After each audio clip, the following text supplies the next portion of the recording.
नमस्कार दोस्तों, मैं हूँ नेहा और आज मैं आपको पिछली कहानी का आगे का भाग सुनाने जा रही हूँ।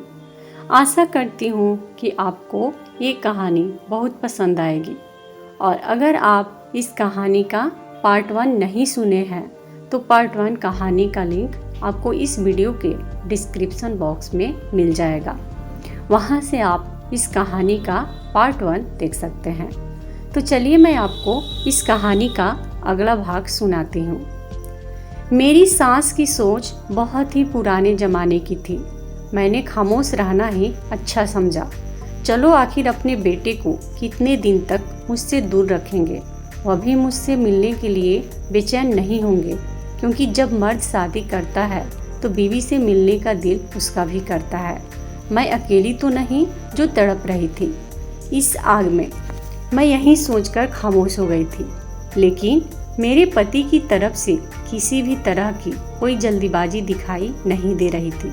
कहीं से भी कोई आसार नज़र नहीं आ रहे थे। क्यों नहीं मुझसे मिलने की जल्दी है। इसी तरह से पूरा दिन गुजर गया, यहाँ तक कि दोबारा रात हो गई और अब तो मेरा पारा गर्म होने लगा। मैंने अपनी सास से कहा कि आज भी मैं क्या आपके कमरे में ही सोऊंगी। मेरी सास ने फिर वही पुराने ज़माने की बातें लेकर बैठ गई थी। अरे अजीब बेशरम लड़की हो, तुम्हें बहुत जल्दी है अपने पति के कमरे में जाने की, वह भी शादी के दूसरे ही दिन। मेरी बातों को मेरी सास ने बहुत ही अजीबोगरीब बना दिया था कि मेरा दिल ही उठ गया। अच्छा चलो एक काम करते हैं, मेरी सास ने मुझे अपने पास बुलाते हुए कहा। क्या काम? मैंने सवालिया नज़रों से उनकी तरफ देखा। बेटी, जब तुम्हारा पति तुमसे मिलने के लिए आए तो तुम दोनों के बीच में एक पर्दा होना चाहिए। कम से कम 7 दिन तक तुम्हें सुबह सवेरे उठकर आरती करनी होगी और सोने से पहले भी भगवान की पूजा करनी होगी। हमारे जो पंडित जी हैं उन्होंने यही कहा है कि 7 दिन तक तुम्हें यह विधि करनी होगी और इससे पहले तुम अपने पति का चेहरा नहीं देख सकती। मेरा बेटा अमन भी पूजा पाठ से दूर भागता है, इसलिए उसको भी 7 दिन तक यह विधि पूरे विधान से करनी होगी, तभी वह भी तुम्हारा चेहरा देख सकेगा। मेरे बेटे को सुधारने का एक ही तरीका है, क्योंकि वह पूजा पाठ में विश्वास नहीं रखता है। तो 7 दिन तक इस विधि को तुम और मेरे बेटे अमन दोनों को इस विधि को पूरा करना होगा। इस तरह मेरा बेटा सुधर जाएगा और पूजा पाठ में और भगवान में विश्वास करने लगेगा। फिर उसके बाद तुम दोनों एक दूसरे की शक्ल देख लेना। मैं अपनी सास की बात सुनकर चुप हो गई थी, लेकिन मुझे दिल में खुशी हुई थी कि सास का रवैया मेरे साथ अच्छा था। वह बस यह चाहती थी कि हमारे रिश्ते में भगवान जी की कृपा बनी रहे, एक दूसरे से लड़ाई झगड़ा ना करें। इसलिए मुझे पहले पूजा पाठ का पाबंद बनाना चाहती थी। मुझे अपनी सास की इस सोच पर खुशी हुई थी। मैंने कहा, ठीक है, मैं आज से ही यह विधि करना शुरू करूंगी। फिर उसी समय से मैं भगवान जी की पूजा पाठ में लग गई। मेरी लगन देखकर मेरी सास बहुत खुश होती, कहती, बहुत अच्छी लड़की हो, भगवान तुम्हारी उम्र लंबी करे और मेरे बेटे अमन के लिए तुम्हारे दिल में मोहब्बत पैदा करे। अब मैं अपनी सास को क्या बताती कि अमन के लिए मेरी मोहब्बत तो उसी समय शुरू हो गई थी जब मैंने अमन के साथ फेरे लिए थे। अभी एक ही दिन गुजरा था कि मेरी सास कमरे में आई और कहने लगी कि बेटा, पंडित जी ने कहा है कि तुम्हें दिन में 2 बार नहीं बल्कि 5 बार पूजा पाठ करना पड़ेगा, और अभी तो तुमने एक ही बार सुबह को ही पूजा की थी, तो तुम अपने पति से नहीं मिल सकती। मैं उदास हो गई, लेकिन फिर मैंने सोची चलो कोई बात नहीं, मैं अपने पति के लिए दिन में 5 बार भी पूजा कर सकती हूँ। इसी तरह अगला दिन गुजर गया। अगले दिन मैंने पूरे 4 टाइम पूजा की थी। सोने से पहले भगवान की पूजा करना रह गया था। मैं बहुत खुश थी कि चलो कम से कम आज मैं अपने पति से मिल सकूंगी, क्योंकि मेरी सास ने कहा था कि 7 दिन से पहले पति का चेहरा नहीं देखना है।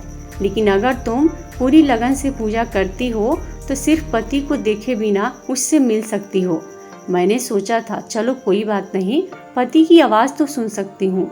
अगर पति का चेहरा नहीं देख सकती तो मैं उसे कम से कम बातें तो कर सकती हूँ। मैं अपने कमरे में बैठी थी और इन्हीं हसीन ख्यालों में खोई हुई थी कि मेरी सास आई और कहने लगी कि सपनों में रहने की बजाय सबसे पहले रात वाली पूजा कर लो, क्योंकि जब तक तुम दिन की पूरी 5 पूजा नहीं कर लेती मैं तुम्हें अपने बेटे से नहीं मिलने दूंगी। वह अपने हाथ में एक सफ़ेद कलर का दुपट्टा लेकर आई थी। कहने लगी, इस दुपट्टे को अपने सर पर डाल दो, तभी पूजा करना। यह दुपट्टा हमारे पंडित जी ने दिया है। कहा है कि रात को ऐसे सर पर डालकर ही पूजा करनी है। मैंने अपनी सास के हाथ से दुपट्टा ले लिया और सर पर डालकर भगवान जी की पूजा करने लगी। उस दुपट्टे से हल्की हल्की खुशबू आ रही थी जो मुझे बहुत अजीब सी लग रही थी। मुझे अजीब सा महसूस हो रहा था कि किसी अनहोनी का एहसास हो रहा था, लेकिन फिर भी मैंने उस दुपट्टे को अपने सर पर डाल रखा। लेकिन धीरे धीरे मेरा सर भारी होने लगा, मेरे सारे हाथ पैर ढीले पड़ गए। मुझे महसूस हुआ कि जैसे किसी ने मुझे गोद में उठाकर बेड पर लिटा दिया। फिर पूरी रात ऐसे ही निकल गई। समझ ही नहीं आ रहा था कि मैं सोई हूँ या जगी हूँ। यहाँ तक कि जब सुबह मेरी आँख खुली तो मेरे सर में हल्का हल्का दर्द हो रहा था। मेरी नींद पूरी नहीं हुई थी। मुझ में कोई भी ताजगी नहीं थी। अजीब सी थकावट थी जिसने मुझे घेर रखा था। मैं बहुत अजीब सा महसूस कर रही थी। तबीयत भी भारी भारी सी थी। सर में दर्द भी था। मेरी सास उठकर मेरे कमरे में आ गई। यह लो बेटा, दूध पी लो। मेरी सास ने मेरी तरफ दूध का गिलास बढ़ाते हुए कहा, तुम थक गई होगी, सारी रात पूजा पाठ जो की है। मैं बोली, नहीं माँ जी, मैंने कहाँ पूजा पाठ की। पूजा पूरी भी नहीं हो पाई थी कि किसी वक्त मुझे नींद आ गई थी। मेरी बात सुनकर मेरी सास बोली, ओहो बेटी, यह क्या कर दिया, अब तो मैं तुम्हें आज भी अमन से नहीं मिला सकती। यह कहकर मेरी सास ने मेरे सर पर बाम गिरा दिया। तो क्या मैं अपने पति से मिलने के लिए सारी जिंदगी ऐसे ही तरसती रहूंगी? मेरी बात सुनकर मेरी सास जोर से हंस पड़ी और कहने लगी, मैंने कब कहा कि तुम अमन से नहीं मिल सकती। बस आज की पूजा पाठ पूरे विधि विधान से कर लेना, फिर तुम रात को अमन से मिल सकती हो। मैंने अपनी सास से कहा, अमन का दिल नहीं करता मुझसे मिलने के लिए। तो मेरी सास हंस पड़ी, अरे वह तो दिन रात मेरा दिमाग खाता है कि मुझे मीरा से मिलवाओ। लेकिन नहीं बेटी, जब तक तुम दोनों पूजा पाठ पूरी विधि विधान से नहीं कर लेते मैं तुम्हें एक दूसरे से नहीं मिलवा सकती हूँ। सास की बात सुनकर मैं खामोश हो गई। आज तो मेरा पूजा करने का भी दिल नहीं कर रहा था, क्योंकि 3 दिन हो गए थे और मैंने अपने पति को देखा ही नहीं था। पर फिर एक अजीब ही सिलसिला शुरू हो गया। मैं दिन में 4 बार पूजा करती, लेकिन रात की पूजा के बाद मेरी सास मेरे कमरे में आती और कहती कि बेटा, आज मैं तुम्हारे लिए फलाना चीज़ खाने को लाई हूँ, यह तुम खा लो। मैं वह चीज़ खा लेती और उसे खाते ही मुझे नींद आ जाती। मेरे सास कभी खजूर लेकर आती, तो कभी दूध की प्याली, तो कभी खीर, तो कभी शरबत। सास की लाई हुई चीज़ों को खाते ही मैं नींद के आगोश में चली जाती। फिर पूरी रात सोई रहती, ना जागी रहती। बस ऐसा लगता है कि मेरे पास कोई है। मैं किसी को अपनी आगोश में महसूस करती थी। लेकिन एक रात मैंने सोच लिया कि मैं सच्चाई जान कर रहूँगी। क्या फिर रात को मेरे पास कौन होता है और मेरी सास मुझे सुलाने वाली चीज़ें क्यों खिला देती है?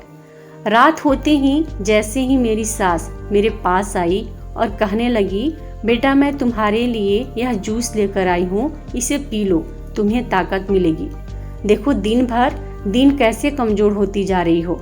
मैंने उनकी तरफ देखा भी नहीं और अपनी सास से बोली, नहीं माँ जी, आज जूस पीने का बिल्कुल भी मन नहीं कर रहा, आप इसे वापस ले जाएं।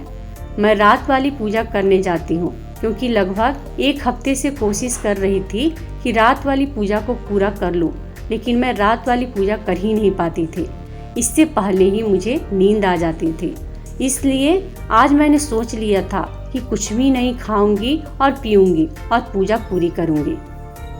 दोस्तों, इस कहानी की आगे का भाग मैं आपको अपने अगले वीडियो में बताऊंगी। इसलिए अगर आपने अभी तक मेरे चैनल को सब्सक्राइब नहीं किया है तो मेरे चैनल को सब्सक्राइब करके घंटी के बटन को जरूर दबाइएगा।